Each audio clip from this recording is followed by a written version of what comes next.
When there is a pest problem, growers consider the available cost-effective control strategies and use a combination that eliminates unacceptable pests and helps prevent future infestations.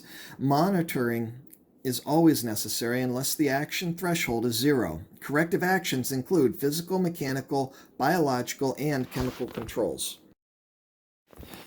Physical and mechanical control techniques directly remove or kill pests. They may also prevent insect pests from reaching their hosts by means of a barrier or a trap. For insect removal, physical removal techniques are labor-intensive and include hand-picking, spraying with water, and cutting. For example, some aphids can be knocked off plant foliage by spraying a stream of water on the leaves. Japanese beetles can be knocked off by hand into a bucket of soapy water. Bagworm eggs overwinter inside bags. These bags can be cut from the plants in the winter months and destroyed. Weed removal. On a small scale, weeds can be removed through hand pulling, with hose or string trimmers, or through tillage. Hand removal of weeds can be time and labor intensive, which can be expensive. Techniques known as flame cultivation or thermal weeding use propane flame torches or infrared torches to heat the plant until cellular rupture occurs and kills the plant. Grit blasting shoots small and targeted amounts of grit into plants. Using ground peach pits and other materials has shown early evidence as an effective method to kill weeds. Pest barriers. Some pests can be prevented from reaching their hosts by installing a barrier. For example, a simple row cover can provide protection to solanous crops such as eggplants from the ravages of flea beetles. Putting screens in greenhouses and buildings will bar entry to many pests. Fine netting prevents birds from eating or damaging ripening fruits. Paper collars placed around stems of plants can prevent access by cutworms. Barriers may also be used to prevent weeds from spreading. For example, a metal border can stop the spread of Bermuda grass into a garden. Landscape fabric can be laid down prior to planting to keep weeds to a minimum. An anti-transpirant spray, chemical compound applied to the leaves of plants to reduce transpiration, can be used for some woody landscape ornamentals. This spray creates a protective barrier against infection by some plant pathogens that could cause disease.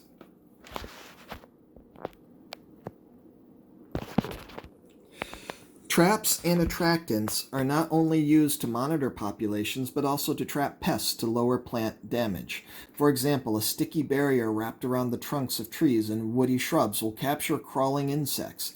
Pheromone traps are primarily used in monitoring, but in some cases, such as in coddling moths, the traps can be used to reduce population numbers.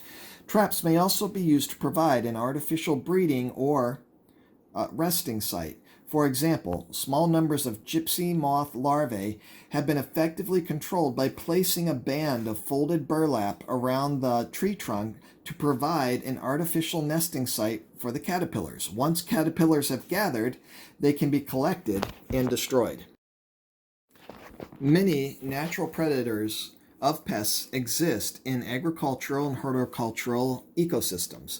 These natural predators are called beneficials and may be insects, arachnids, mammals, or even microbes. Biological control promotes and protects beneficial predators and parasites that help control pests. When scouting for pest monitoring, scouts should also monitor the presence of beneficial organisms. The presence of beneficials will impact IPM decisions. For example, tomato hornworm can be parasitized by a type of wasp. Avoiding the use of any insecticide that could kill these wasps allows predation to occur. Growers may purchase and introduce parasitic beneficials as part of their IPM. One of the most common examples is the use of ladybug or ladybird beetle as an aphid predator. Both the larvae and adult beetles eat aphids as well as other soft-body insects. Other important predators include lacewings, soldier bugs, and spiders, as well as a variety of others. Parasitic beneficials are organisms that live on or inside the pest host, such as the braconid wasp. The host often dies after the parasite has completed its development. Most agricultural beneficial parasites are small wasps and flies that use caterpillars, whiteflies, aphids, and other pests as hosts. Bacteria, viruses, fungi, and nematodes can also be used as biological control measures. The naturally occurring soil-dwelling bacterium, Bacillus thuringius or Bt, is commonly used to control pests. Bt produces a protein crystal that is toxic for lepidopteran insects such as butterflies and moths.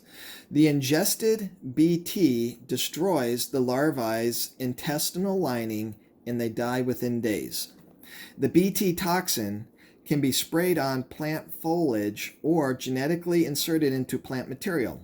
It specifically affects caterpillars and will not harm other insects in the landscape.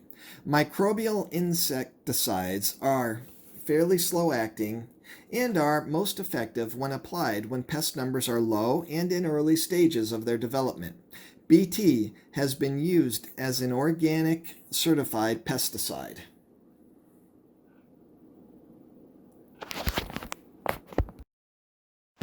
Pesticides are an integral part of many IPM programs, but they are not a substitute for other effective measures. When action thresholds are exceeded and non-chemical control techniques are insufficient or not practical, chemical control plays a critical role in managing pest populations. Pesticides should be used only when needed, but not only as a last resort. Small infestations of some highly detrimental pests can quickly get out of hand. The application of a pesticide may be needed before there is time to try other methods. For example, timing an application to match pest life cycles will provide more efficient control. Chemical methods to manage pests include many types of compounds. Some will repel or confuse pests. For example, bug spray repels mosquitoes, but it does not kill them. Some pesticides interfere with pest biology, such as interrupting weed photosynthesis or insect molting processes. Others include some botanical and most conventional insecticides are broadly toxic to living systems. The term pesticide is an inclusive term for many chemicals. Specific pesticides include insecticides to control insects, herbicides to control weeds, fungicides to control fungi, rodenticides to control rodents, and others.